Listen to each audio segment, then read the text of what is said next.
네, 여러분 안녕하십니까? TV 스타트업 금주의 창업자금 시간입니다. 오늘 8월 마지막 주 여러분들께 추천드리는 자금은 한 세 가지 정도 준비했는데요. 오늘 그 첫 번째로 창업 지원 자금에 해당하는 2020년도 초기 창업 패키지 사업을 같이 한번 알아보도록 하겠습니다. 초기 창업 패키지 사업은 예전에 제가 그 영상에서 많이 설명드렸다시피 가장 많은 분들이 그런 지원하는 사업 중에 하나인데 이번에 추가로 그 2차로 모집을 합니다. 그래서 많은 분들이 요즘에 코로나나 경기로 어렵고 스타트업 하시는 분들도 자금 조달에 많이 어려움을 겪고 계신데 좋은 계기가 돼서 또 여러분들이 많이 선정되었으면 좋겠습니다. 한번 내용 한번 보겠습니다. 모집 개요 유망 창업 아이템을 보유한 초기 창업 기업을 대상으로 써 있습니다. 근데 지원 분야가 전 분야입니다. 그래서 보통 요즘에는 빅데이터나 인공지능 같이 특정 분야만 이렇게 지원하는 자금이 많은데 이 사업은 분야에 대한 그런 걸 가리진 않는다. 다만 뒤에 보시면 지원 제외 대상 업종은 있습니다. 그래서 해당 업종을 제외하고 나머지는 다 지원이 되고요. 전체적으로 한 190개의 회사 정도를 전국에서 모집을 합니다. 그래서 보통 아주 크진 않지만 그래도 꽤 많이 지원이 되고 또 상반기에 상당히 많은 분들이 또 선정이 되셔서 이미 사업을 하고 계시기 때문에 더 많은 기회가 있을 거라 생각이 됩니다. 이 사업은 각 주관기관이라고 해서 여러분이 사업을 관리해주는 기관들이 여러 개가 있습니다. 그래서 지역별로 나눠지는데요. 나중에 뒤에 보시면 서울권, 경인권 뭐 이런 식으로 강원권, 충청권 등 나눠집니다. 그래서 여러분이 하나의 주관기관을 선택을 해서 그 주관기관에 가는 건데 미리 말씀드리면은 이 주관기관은 한 수십 개가 있고요. 각 주관기관별로 한 5개씩 5개 사업팀을 모집을 하고 있어요. 그러니까 주관기관이 한 38개 그리고 기관별로 5개 팀을 모집한다고 보시면 일단은 될 것 같습니다. 그래서 한 개를 찍어야 되니까 어떤 주관기관에는 뭐 지원자가 많이 넘쳐가지고 경쟁률이 뭐 50대 이렇게 나올 수도 있고 어떤 기관에는 경쟁률이 낮아서 막 2대1 이렇게 나올 수도 있거든요. 그래서 경쟁률 관점에서 여러분이 주관기관을 잘 선정해야 되겠다. 그리고 뒤에 보면은 이 주관기관별 이렇게 지원 프로그램이 있습니다. 그래서 어떤 기관은 투자 유치를 열심히 지원하겠다. 어떤 기관은 뭐 이제 뭐 소프트웨어 개발 같은 걸 지원하겠다. 뭐 나름대로 지원에 대한 특별한 그런 방법이 있는 만큼 한번 어떤 주관기관에 하는 게 나한테 사업에 도움이 될지 또 경쟁률이 좀 낮은 건 어떤지 그런 것들 여러분이 한번 좀 고민해 보실 필요가 있을 것 같아요. 그래서 주관기관별 중 3개사 이상은 해당 권역에서 뽑는다. 나머지 2개는 해당 권역에서 뽑을 수도 있고 아닐 수도 있다고 볼 수 있습니다. 그래서 기본적으로는 여러분이 사업을 하고 계신 그 사업장 소재지를 기준으로 됩니다. 신청 자격을 보시면 이 사업은 최근에 3년 동안 창업한 기업이 대표자입니다. 그래서 17년도 8월 21일부터 20년도 8월 20일까지 창업한 기업이 대표자가 기본적으로 지원이 됩니다. 그래서 이거는 참 잘 됐다고 생각을 합니다. 예전에 제가 초기 창업 패키지 금년도 처음 나왔을 때 예비 창업 기업도 작년 같은 경우는 초기 창업 패키지 할 때도 예비 창업 패키지도 지원이 됐었거든요. 근데 예비 창업 패키지가 따로 있는데 초기 창업 패키지는 정말 사업자를 낸 기업만 지원해야 되는 거 아니냐라는 의견을 드린 적이 있었는데 이번에는 좀 그렇게 됐어요. 그래서 예비 창업자는 지원이 안 되고 실제로 사업자 등록을 한 창업기업만 지원이 된다. 3년 미만 창업기업만 지원이 된다는 걸 보시면 되겠습니다. 그리고 신청 자격 중에 업력 검토 기준이라 그래서 이 부분은 여러분이 꼭 체크를 하시면 좋겠어요. 그래서 통계청 홈페이지에 들어가시면 여러분이 사업자 등록증에 있는 업종과 종목을 보시면 해당 종목으로 이렇게 입력을 하면 그 중에서 코드 번호가 나옵니다. 그래서 그 코드 번호가 뒤에 여러분이 이 지원 사업에 지원이 가능한지 불가능한지를 판별하는 되게 중요한 요소가 되거든요. 그래서 한번 여러분이 꼭 확인을 해봤으면 좋겠다라는 의견을 드리고요. 금년에 태어나서 처음으로 창업했다고 하는 분들은 3년 미만이면 당연히 신청이 가능합니다. 그리고 내가 2번 이상 창업을 해서 여러 개 사업자를 갖고 있는데 모두가 3년 미만이다. 그래도 가능합니다. 근데 이제 나중에 하나의 기업은 3년이 넘었고 다른 기업은 3년이 안 됐을 때 이런 경우 지원이 가능한지에 대한 판별 여부는 조금 복잡합니다. 그래서 거기에 대해서 여기서는 세 가지 경우가 하나의 회사가 3년 이상이고 하나의 회사가 3년 미만일 때 신청이 가능하다고 보고 있죠. 한번 내용을 보세요. 자, 17년도 8월 21일 전에 설립한 기업, 그러니까 3년이 이상이 된 기업, 그리고 폐업 기업 포함이 되어 있으니까 옛날에 내가 폐업했던 회사도 3년이 지났으면 그 회사 것까지 같이 봐줘야 됩니다. 어떻게 보냐면 나중에 폐업 사실 증명원이나 서류를 보시면 그 서류에 나와 있습니다. 폐업했을 때 종목과 코드 번호가 나와 있죠. 그래서 현재 살아있는 사업자의 코드 번호든 죽은 기업이죠. 폐업한 기업이 코드 번호든 간에 그 코드 번호와 현재 사업장의 코드 번호를 비교해서 서로 코드 번호가 다르면 이종업종이에요. 그래서 이종업종이 제품을 생산하는 법인 사업자, 개인 사업자는 안 되겠죠. 이종업종이 법인 사업자면 지원이 가능하다라고 얘기를 할 수가 있고요. 두 번째, 기존 기업을 폐업하지 않았다. 그러니까 회사가 살아있어요. 회사가 살아있는데 다른 장소에서 같은 아이템을 하는 법인, 조건이 네 가지죠. 그러니까 제가 예를 들어서 뭐라고 할까요? 공예품을 만드는 그런 공예 제조업이라고 합시다. 그럼 공예를 기존에 공예라는 걸 가지고 사업자를 하고 있는데 인천에서 하고 있다. 근데 이번에 천안에서 똑같은 공예품으로 법인으로 사업하면 가능하다라고 이렇게 좀 여러분이 생각할 수가 있겠습니다. 근데 다만 왜 여기서 앞에 놓으면 법인이 포인트고요. 나중에 개인 사업자의 경우는 여러 개의 개인 사업자를 내도 보통 하나로 이렇게 취급을 합니다. 그 개인 대표자 주민번호 기준으로 하나를 처리하기 때문에 개인 사업자가 3년 이전에 설립한 회사들을 모두 다 폐업했어. 개인 사업자로 여러 개의 회사가 있었는데 싹 다 폐업을 하고 지금은 옛날에 창업했던 사업자랑 다른 이종업종이 개인 사업자가 하나가 살아있다. 그러면 지원을 한다라고 볼 수 있어요.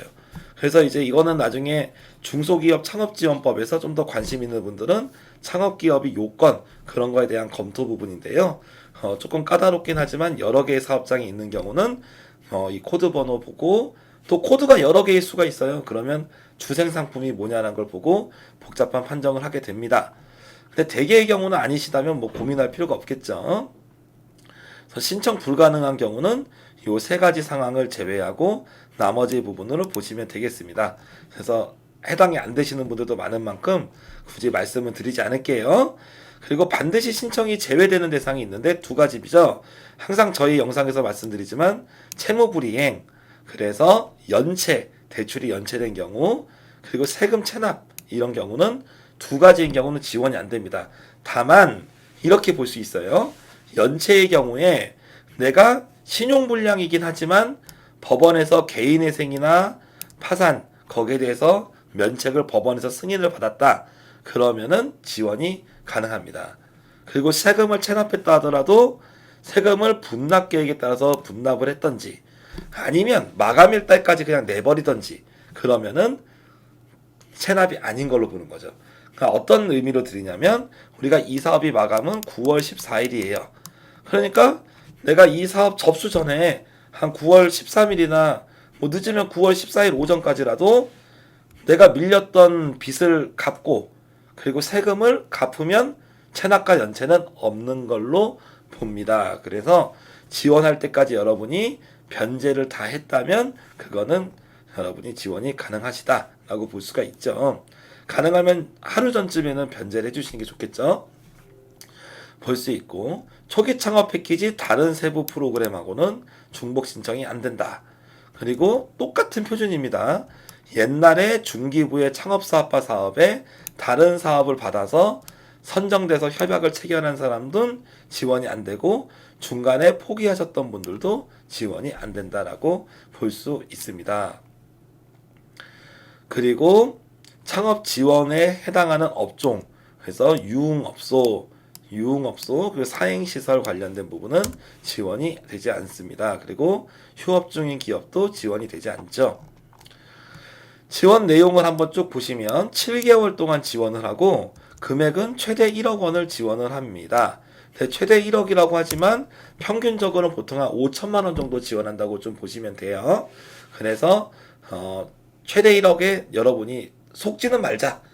저도 최대 1억이 맞는 말이긴 한데 나중에 받아보신 분들 얘기 들어보면 최대 1억은 한 10명 중에 한 한두 명 주고 나머지는 뭐 5천만 원, 4천만 원, 뭐 잘 받으면 뭐 6, 7천 이 정도 주더라. 뭐 이런 의견들이 보통 스타트업 커뮤니티에 많이 올라옵니다. 그래서 아마 저기 클럽에서 저기 커뮤니티 활동하시는 분은 알겠지만 실제로 요 최대 1억이란 말은 여러분이 아이템이 정말 좋은 등급으로 평가받았을 때 1억이라는 거지 평균적으로는 5천만 원 생각하는 게 바람직합니다. 그래서 사업비는 여기 7천만 원 정부 지원금을 줄 때로 예시로 써 있는데 여러분이 정부에서 7천만 원이 선정이 되면 현금은 1천만 원을 내라고 하는 거예요. 그리고 옆에 현물 2천만 원은 뭐냐면 그런 의미가 됩니다. 어떻게 보면은 정부가 7천만 원을 지원하는데 이 사업은 총 70%만 지원하는 사업이에요. 그래서 30%는 본인이 부담을 해야 됩니다. 그래서 원론적으로 따지면은 정부가 7천만 원을 지원하면 기업은 3천을 원래 현금을 내야 돼요. 그래서 기업이 낸 돈 3천만 원과 정부의 돈 7천만 원 합치면 옆에 있는 총 사업비 1억 원이 나오죠. 이걸 가지고 우리가 사업비를 쓰는 거거든요. 요 밑에 나와 있는 요 비목에 대한 내용에 해당하는 부분만큼 사업비를 쓰는 건데 3천만 원을 내라고 하면 너무 비용 부담이 되잖아요. 그래서 현금은 10% 그중에서만 내라. 2천만 원은 현물이라는 걸로 해주겠다라고 합니다. 그래서 여기 밑에 보시면 대표자 지급 불가라고 써 있는데 보통 이 현물이 대표자의 인건비로라고 얘기하게 돼요. 그래서 대표자는 이 정부 지원금에서 월급을 가져가지 마라 그런 의미입니다. 대신에 그 대표자의 월급에 해당하는 금액만큼은 우리가 현물로 처리해서 원래는 현금을 내야 되지만 안 내는 걸로 해줄게라고 좀 우리가 이해를 하시면 좀 무난하게 좀 이해가 좀 되실 것 같습니다. 그러면 선생님 저는 1억 어떻거나 받을 거예요. 최대 등급 받아서 1억 받고 싶어요 라는 분들은 이렇게 7천만 원을 쓰시면 정부 지원금이 7천이니까 1억이 아닌 거죠. 그럼 여러분이 내가 1억을 받고 싶다. 그럼 이렇게 1억 원을 쓰세요. 그리고 이럴 경우에 나머지 금액들이 바뀌겠네요. 그럼 총사업비는 어떻게 할까요? 전체 금액이 70%가 1억이 돼야 되거든요. 그래서 총사업비는 1억이 넘게 돼요. 그래서 나중에 요 1억을 나중에 요 70% 0.7로 나눠주면 총사업비가 됩니다. 그리고 요 현금은 요 10%라고 하는 거는 총사업비 10%고 현물도 총사업비 10%, 정부지원금도 총사업비 10% 하면 됩니다. 그래서 나중에 여기 내가 1억을 받고 싶다라고 하면은 총사업비는 1억을 0.7로 나눈 금액이 총사업비가 되고 나머지 금액들은 계산되는 식대로 여러분이 넣으시면 되겠다는 말씀을 드릴 수가 있어요. 아무튼 이 부분은 기본적으로 그 무상지원금이라고 해당하는 것이 내가 1천만 원을 부담을 하더라도 2천만 원을 정부가 어떤 세금이나 기술료로 가져가는 게 아니라 실제로 기업에서 그 사업비로 쓰는 거예요. 대신에 요거는 어떻게 보면 창업사업화라고 해서 초기 창업에 필요한 몇 가지 지출 항목을 주고 그 항목들 안에 있으면 비용을 쓸 수 있도록 하는 사업입니다. 그래서 내 맘대로 100% 쓸 수는 없고 쓸 수 있는 항목들이 여기 정해져 있어요. 재료비, 외주개발비, 뭐 기계장치 구입비, 뭐 특허 취득비, 인건비 등등이 나와 있습니다. 그래서 여기 항목에 부합하는 대로 여러분이 비용을 쓸 수가 있습니다. 그래서 사업에 해당하는 비용들이 대부분의 비용들은 여기 안에 들어가서 쓸 수 있다라고 말씀을 좀 드릴 수가 있어요. 그리고 특화 프로그램이라고 해서 주간기간별로 나름대로 특화된 프로그램들을 운영을 하고 있습니다. 그래서 여러분이 아이템이 가장 잘 지원할 수 있는 특화 프로그램이 있는 주간기간이 어딘지도 찾아보시고 아까 앞에 공문에서 봤지만 5개 업체 중에 3개 업체는 해당 지역에 있는 업체를 뽑으니 가능하면 해당 지역에 있는 업체 중에서 여러분의 아이템을 특화로 할 수 있는 그런 곳을 뽑는 게 좋겠죠. 그리고 신청 접수에 대한 내용이 여기 나와 있는데 지침 기준이나 미숙지로 인한 불이익은 뭐 사업 신청자에 있다. 그래서 이런 사업은 여러분에게 엄청 친절하진 않습니다. 창업지원금이. 그래서 여러분이 공문을 꼼꼼히 읽어보고 그 룰대로 해줘야 되고요. 이게 어쨌거나 정부에서 거액의 예산을 들어서 보조하는 거다 보니까 룰에 대해서 특별한 사유가 없이 마음대로 나가는 경우에는 제재가 된다든지 잘못 쓴 금액을 다시 토해내야 된다든지 그런 이슈가 있을 수 있습니다. 그래서 꼼꼼히 보시기를 권장드려요. 그러니까 어떻게 보면 그런 부분에 좀 창업자의 아픔이 있어요. 왜냐하면 이거 선정될지 안 될지도 모르겠는데 규정은 규정대로 다 읽어야 되고 그 열심히 규정 읽어서 겨우겨우 냈더니 탈락이야. 그런 부분도 있죠. 그래서 어떻게 보면은 이렇게 초기의 자금 조달 과정이 그런 어려움들이 좀 있습니다. 그래도 이런 규정들이라는 게 거의 크게 사업별로 많이 다르진 않기 때문에 한번 익숙해지시면 다른 사업들도 크게 어렵지 않을 거예요. 그래서 9월 14일까지 지금 지원이 되고 6시까지입니다. 그래서 6시가 넘으면 마감하기 때문에 그 전까지 해야 된다라고 얘기할 수가 있습니다. 사업계획서는 내 마음대로 쓰지 말고 첨부된 양식을 이용해라 라고 이렇게 나와 있고요. 신청 열심히 보시고 나중에 신청서대로 양식대로 작성하시면 됩니다.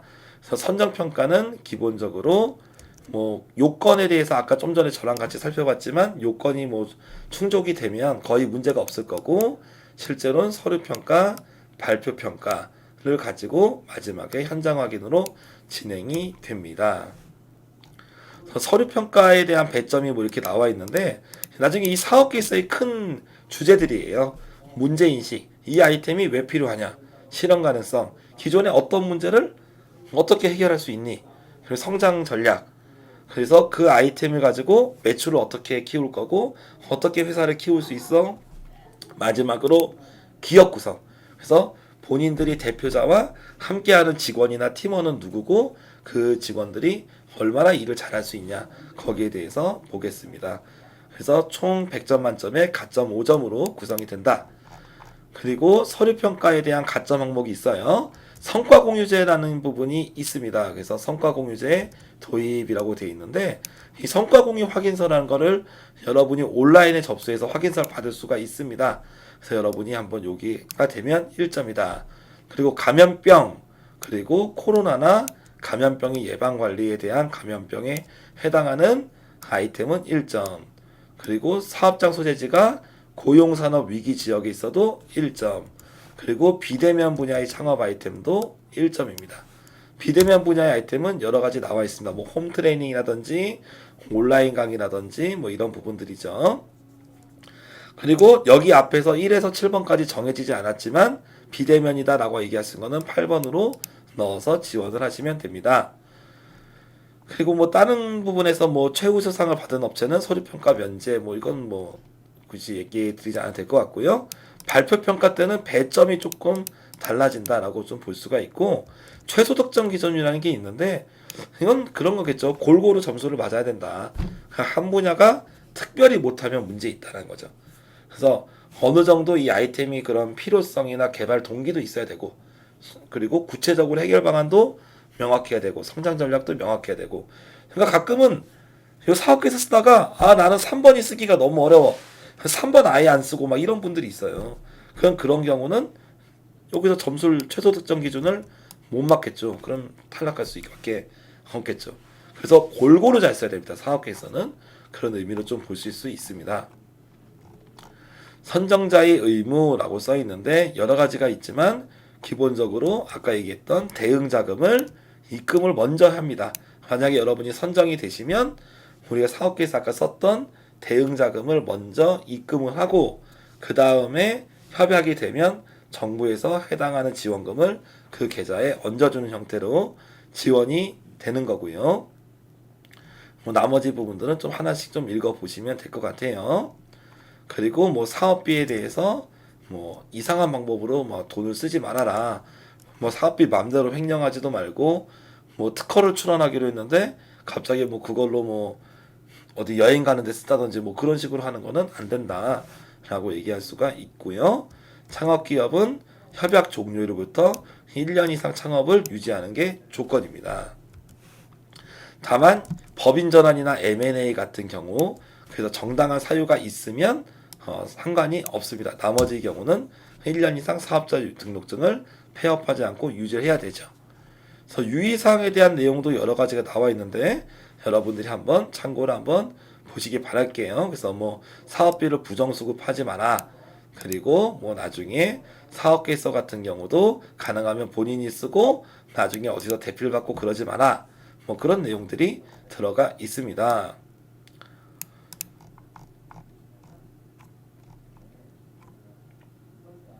그래서 이런 내용들 한번 보시면 될 것 같고 평가 관련된 내용 뭐 이런 식으로 내용이 되어 있는데요. 나중에 실제로 이 요건에 잘못된 부분이 처음 평가 때는 몰랐지만 나중이라도 알게 될 경우 협약이 취소될 수 있다. 그래야겠죠. 그리고 증빙 서류 같은 게 미제출돼 있으면 역시 그것도 불이익이 있다. 그리고 증빙 서류는 반드시 접수 마감 전까지 내야 된다. 뭐 신분증 사본 같은 거 내야 되고요. 평가 결과에서는 가능하면 대표자가 참여해야 됩니다. 그래서 어떤 분들이 그런 분이 있어요. 아유 뭐 직원이 나가서 발표하면 되지 뭐 내가 뭐 거기까지 해야 되냐 그렇지 않습니다. 창업 지원 사업은 특히 초기 창업 패키지는 직접 대표자가 발표를 해야 되는 사업입니다. 그렇게 보시면 되겠고 밑에 보면 이의 신청은 결과 통보일로부터 7일 이내에 한 번에 한해서 가능하다고 써 있습니다. 그래서 내가 탈락했는데 나 너무 억울해요. 너무 아쉬워요. 그럴 수 있으면 여러분이 이의 신청을 하세요. 그래서 이의 신청을 하면 저희가 좀 나중에 다른 사업 넣을 때 불이익이 있지 않을까요? 하는 분도 있는데 그런 큰 불이익은 없으니까요. 자신 있게 넣으시면 될 것 같습니다. 나머지에 대해서 이렇게 제재에 대한 부분을 한번 좀 읽어보시면 될 것 같아요. 그래서 전체적인 일정이 보면 9월 14일까지 제출을 하고 그리고 요건 검토 그리고 나중에 평가를 같이 진행을 하죠. 그래서 평가가 보통 한 달 내에 걸립니다. 서류 평가, 발표 평가까지 한 달 정도 안에 평가를 하게 되고 여러분이 10월 말에 입금을 하면 11월부터 내년 5월까지 7개월 동안 사용할 수가 있더라라고 볼 수가 있습니다. 그래서 감염병 관련된 가점에 대한 설명들 그리고 아까 말씀드린 주관 기관들이 지역별로 있죠. 서울에도 있고 경인에도 있고 여기 보시면 지원 규모가 T5죠. T5는 5개씩 있는 거예요. 5개씩 있고 여러분 이 사업을 보면 알겠지만 대부분이 그 기관에서 투자 유치 프로그램을 들고 있습니다. 그래서 최근에 이런 창업 자금의 트렌드는 투자 유치를 조금 강화한다. 아니면 지역 거점 프로그램도 있어요.